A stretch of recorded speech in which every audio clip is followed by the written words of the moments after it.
Je suis officiellement architecte! J'ai le droit de le crier haut et fort, car je remplis toutes les cases nécessaires pour pouvoir porter ce titre protégé. Mais avant tout ça, revenons aux origines. Il faut savoir que les études d'architecture en France peuvent être appréhendées de diverses manières. Certains font des équivalences, d'autres font des validations d'acquis, et d'autres, comme Bibi, commencent les études d'architecture directement après le bac, avec toute la naïveté du monde. Il n'empêche que pour porter le titre, il faut passer par des étapes. D'abord, finir ses études. Celles-ci en France se composent de 3 parties. Une licence, un master et une HMO-NP. La licence, qui dure 3 ans et qui débouche sur un DEEA, diplôme d'études en architecture, de niveau Bac+3, grade licence. Ce diplôme permet d'exercer en tant que dessinateur-projeteur dans des agences d'architecture, des bureaux d'études, des agences d'urbanisme, etc. Ensuite, le master qui dure 2 ans, qui débouche sur un DEA, un diplôme d'état d'architecture, de niveau Bac+5 au grade de master.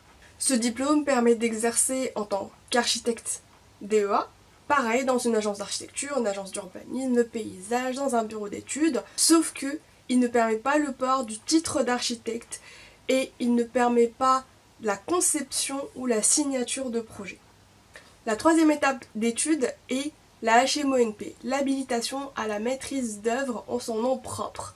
C'est une formation d'1 an qui comprend une mise en situation professionnelle et des cours dispensés obligatoires d'ordre théorique. Suite à cette expérience professionnelle et aux informations cumulées pendant les cours obligatoires, le candidat, que fut Bibi, a dû passer devant un jury de futurs confrères, de profs, de personnalités extérieures qui sont liées au monde de l'architecture, afin de défendre son expérience et pouvoir leur démontrer qu'on peut être capable de monter son projet, si ce n'est tout de suite, en tout cas dans un futur proche. J'avoue que je suis un petit peu critique vis-à-vis de cette formation qu'est la HMO-NP, mais elle en reste encore à ses premières années, n'a que 10 ans. C'est une expérience qui m'a permis d'avoir des informations qui me semblent être nécessaires quand on commence dans une profession libérale, surtout dans le cadre de la déontologie et de la loi.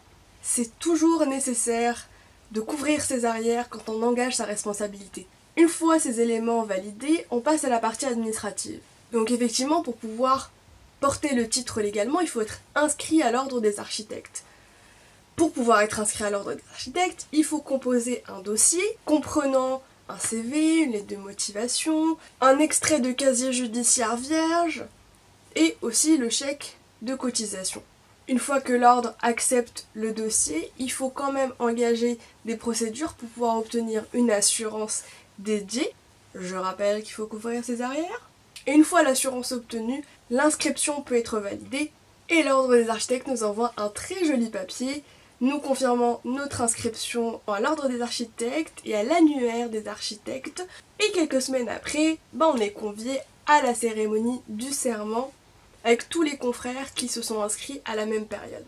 La mienne a eu lieu le 5 décembre dernier. Ça fait effectivement pas mal d'étapes à franchir, sachant que dans cette vidéo je ne vous parle même pas des études, de la pluridisciplinarité, des heures et des heures dédiées au projet, aux lectures diverses et variées, aux visites d'exposition, aux cours qui passent de l'ethnologie des tribus d'Afrique, au calcul des charges de matériaux tels que le bois ou l'acier. Mais il n'empêche que c'est une telle richesse. Je ne sais pas trop comment ça se passe dans les autres écoles d'architecture en France, mais en tout cas la mienne, qui fait partie des plus peuplées de Paris et surtout de France, avait des aires de village avec des promos énormes, avec des profils venant d'horizons très divers et de pays tout aussi variés. Et c'est une chose pour laquelle je suis extrêmement reconnaissante, parce que ça m'a permis d'élargir ma façon de voir les choses et de découvrir d'autres cultures.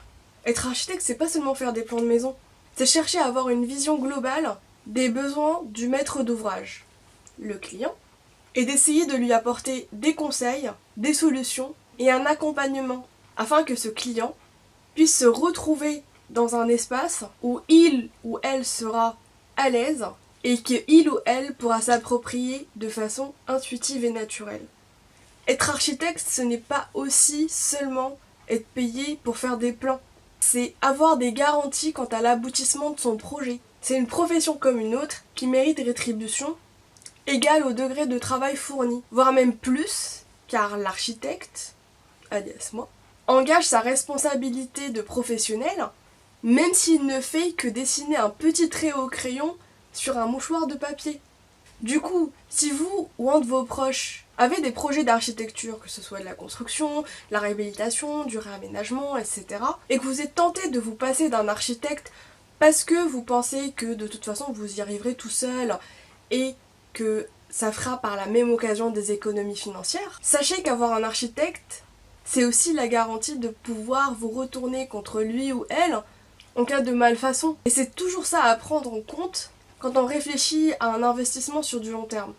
Le but de cette vidéo n'est aucunement de me faire de la pub à moi personnellement. Je ne prétends aucunement maîtriser la totalité des éléments en lien avec l'architecture.